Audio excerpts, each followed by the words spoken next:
Hi everyone. So yes, this is probably the second video in the series talking about my new book, Goddess with Many Faces.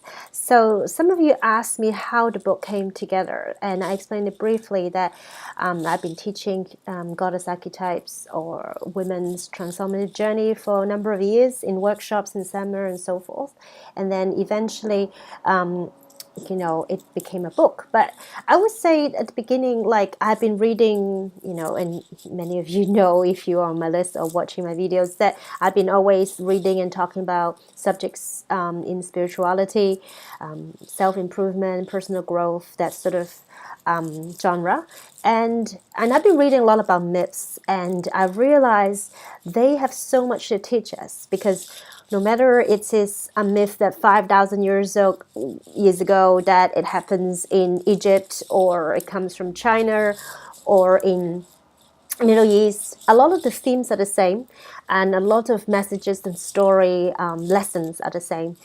Essentially, they are a reflection of our human mind, our conflict, our fear, our desire, our dreams. So that it's about our human nature, and that don't change. And often myths itself show us moral values, cause and effect, and kind of show us the way how to be, I guess, a better person, or what are the right and wrong things to do and the consequences. So there's a lot of morale in a lot of the myths, and I also think there's a lot of wisdom to learn about human nature and how people act and how do they behave in a certain circumstance. So I love myths, and I love Joseph Campbell's work, and then I got into Carl Jung's work, which is about the archetypes. And then I found the archetypes really interesting because they are inner patterns, as I mentioned before.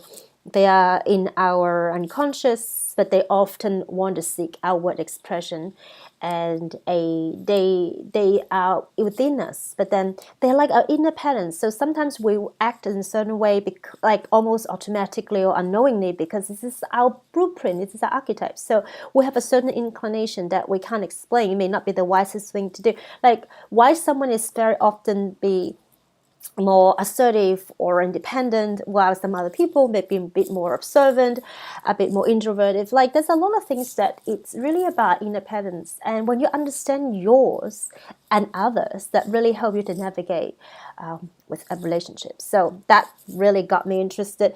And then I took the goddess myths and goddess archetypes because I guess it's personal. I'm a woman, and I think I can really relate, and I know a lot of women can relate. And when I share what I've been learning and using, and people can resonate with it. So I think that's why I picked the goddess myths and goddess archetypes to explain archetypes and also our inner journey, our heroine journey. So that's sort of how all my learning came together. And then I also think no matter what I do, I always like to put it into, so how do we apply it? So the book talks a lot about, there are certain tools that will be really beneficial for certain archetypes, but a lot of them are really self-reflective questions, because if you want answers, the most important thing is actually ask the right questions. And sometimes maybe we just don't do enough of it. We don't pause, we don't reflect, and we don't even ask some of those really fundamental things that we don't know why we do certain things, because we just don't ask enough about ourselves. We don't go deep. And that's what I have learned, I think, through my pregnancy, being a mother, and took the time. Because if we just go so busy about getting things, organized, and okay, I know I'm going to write about archetypes and hero journey, so I'll just put all the content there.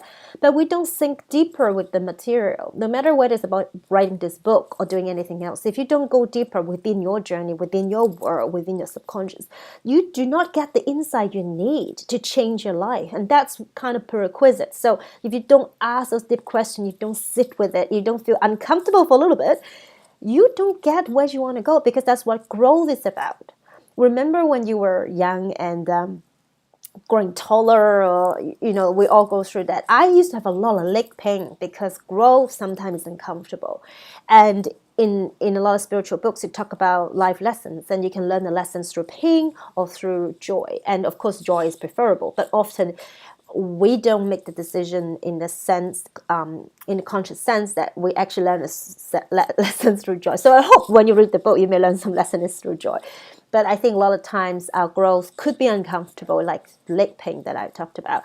And I think sometimes when you are facing a situation and you ask yourself, why am I keep on doing the same thing, maybe finding the same kind of job or a work environment, even if I keep changing employer or colleagues, doesn't seem to solve the problem. Or relationship, why I keep on being in the same role in every relationship, even the guys are all different, or you keep on finding the same type of guys. So there's something there that kind of asks you, call for adventure, really, to ask you to figure out why I'm doing what I'm doing, and I don't want to do this anymore, so what I'm going to do. That is when the time comes that you call for adventure. Ask you to go deeper in your subconscious mind, in your history, in yourself, to decide for yourself what should be my next step. How do I going to change this pattern?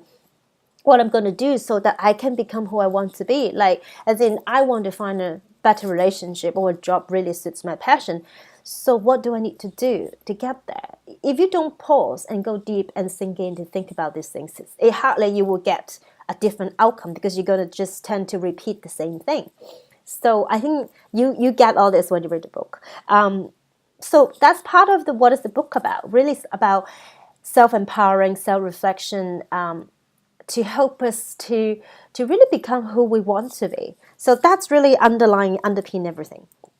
But then, of course, I talk about the wisdom of the myths and the goddess story, how the patriarchy influence have on women, and how we are rising, our voice are being heard. But this is different from the women's movement in the 70s. Before, we really don't have equal right. But now, in a lot of ways, we do. We can vote, we can go to apply for jobs, and so even there may be like inequality in certain way, but definitely our position is a lot better. But that is not the end of it, because I think there's still a lot of us that who need to really speak up and show what we want to do. Like, what do we want to do with the earth? We think there may be problems. We feel that we need to do something for an environment or an education, or what do we do for children? So there's a lot of things that, in a way, women really cares about and want to do something about. And I think this book hopefully will act as a trigger, a bridge, or something to empower people to stand up and to do things that they know it's going to contribute in a positive way to the world and the people. So I guess this is all behind really the dream of why I want to write this book. And I talked about heroine journey, different stages in our life. We talk about women's cycle of life, where, from maiden you become a woman, and then a mother, and then matriarch, which is something I added, which is, I don't think you go to crone. Like, I don't like the word crone, because the triple goddess is maiden, mother, crone. And I think, well, we have longer life expectancy now. So we actually have 4 stages, like 4 seasons. And matriarch is something that I add, is women maybe in the 40s and the 50s, where they still have a lot to give, but they have enough life experience to be true leader in many ways. And I call them the golden years, the autumn. And then after that would be the winter, which is wise woman, which is more quiet, more take a back seat. But you can advise and mentor people who are younger, who are doing things out there. So, and I love talking about the women's cycle of life, because I think there is a thing about, how women nurture and help and mentor one another as we from young girl to when we grow older. There's always a mother figure to advise us, to help us, and I think it's truly important. So I share some of that with you too in this book. So that's a bit about what the book is about. But I actually really wanted to talk about why, and then what I've learned. And I think one of the things I have learned is about ambition when I was writing the book, because I know if I was sitting on a place where I wanted my own book because, that's who I am, and become like a product, just a product, then I don't think it would serve the purpose and the value that it truly deserves. I think for me, I really learned about what is blind ambition, about having something to say make you money, give you status, so things that are more external, versus something that, it's more internal, where there was at time in my life, I felt it's the right thing to do a book. It's the right thing to share it, because I think it will help others. Some of the lessons I learned is through pain. Some of them is through joy. But it's about me sharing it that hopefully will help others one way or the other. And sometimes it's like you read something and it kind of irritates you a little bit, or kind of make you feel, let's think about this. That's all it takes, and that's all I hope for, in a way, to help others to think about their life and maybe ways that how to improve it. And I guess it's kind of, the coach role came into play. And I realized it, because it's not an easy thing, I have to get up really early before my baby girl wakes up, maybe sometimes at 5, and yet she may be crying and asking for attention. So it took more effort than how it used to be to actually produce something. But once I know it is not blind ambition, I'm not doing it just because I want to have a product to sell. Once I know it has to come from within, when you have a book in you, when you have a project in you, when this is about who you are, what you want to do, that it's strong. And that feeling will help you to wake up in the morning or stay late, because you're doing something important, not just for yourself. And I think that is something I learned, and I think that was transformative for myself. And so I encourage people, if you feel that in you, don't let it dim. You should open yourself up and maybe ask people who may be able to help you. And when you have the right intention, when your heart and your head is in the right place, you meet the right people, you will pick up the right book, or you meet the right teacher, you meet the right distributor, whatever it is, to help you to bring forth. And I do have faith in it. I don't think the universe is a random organization. I think it's always very willful, and it's constantly recalibrating just to help you to do that internal mission that you have. So I think to be able to discern whether it's a blind ambition versus it is our true calling, that's extremely important. And I would say if it's a vanity project, a lot of times it will just die, because it takes more than it gives, and it doesn't come from your heart necessarily. Then it doesn't have legs. Or if you're someone who is very determined and willful, then you can make something happen. But when you make something happen, it's very different than allowing the energy for something to really become to manifest or be in fruition. And you will see all the elements come together to help something to go forth. That's a sign that this is something probably it's helpful for others. So that's one thing I've learned. And the other big thing I've learned is patience. That's a gift. And obviously there are times that when I'm feeding or cleaning the house, and I'm on maternity leave, so to speak, I was eager to do something. At the same time, I'm exhausted to learn to be a new mother. But then I felt I need to just pause and sink in and live in the present moment. And that's something a lot of us, including myself, sometimes just don't do. Like, we so much dwell in the past or planning the future, and we don't stay enough in the present. So we kind of miss the golden nuggets. And sometimes inspiration comes in the moment, not when you are planning ahead, right? Or dwelling in the past, the things that you should have done better, the things that they should have done better, and things like that. So I think that the gift of staying present moments, because I was so exhausted in a way. I mean, I can't do anything else but to stay very present. And also when a baby needs you have to be in the present. There's no other choice. And it is quite consuming. But it itself taught me a lot of things. And the gift of being patient with yourself and with others. Sometimes another thing, like as a coach, as teacher, sometimes you face a situation that you want to tell your client that no, like this is not the way to go and do it, or this relationship, it's really a lot of alarm bells going on. And you may tell them as you like, but people have to learn a lesson.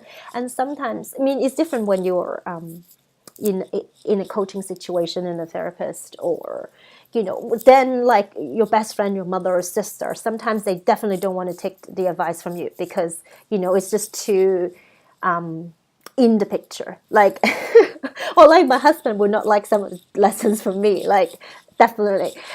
So I think to learn that, be patient. People have to learn it themselves in their own way, even though they may hurt themselves.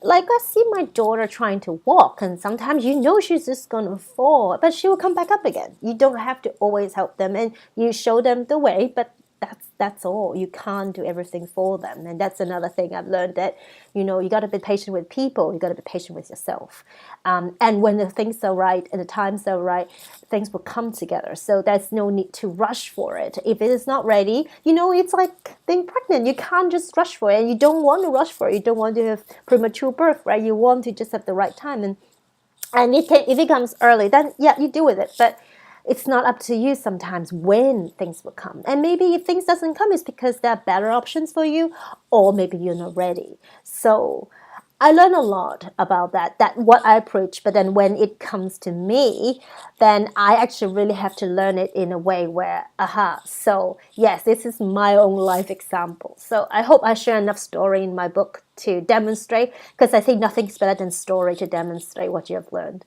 And so that's a bit about my book and about my journey. So I hope you enjoyed this relatively long video. I didn't expect it to be so long. But anyway, if you're interested about the book and about my lessons, so that's the video for it. And once again, if you want to get a copy of the book, you can go to Amazon or Barnes & Noble's, iBook, Kobo, and most of the online major store will have it. And if you're in Australia, go to Perfect Potion, because they are lovely people. I love the shop, and you can get a print copy there as well as through the online store. So thank you for watching, and I will come back again. Next video will probably more about the publishing journey. So I hope you're interested. Leave comments below if you like, and yeah, enjoy and have a great week.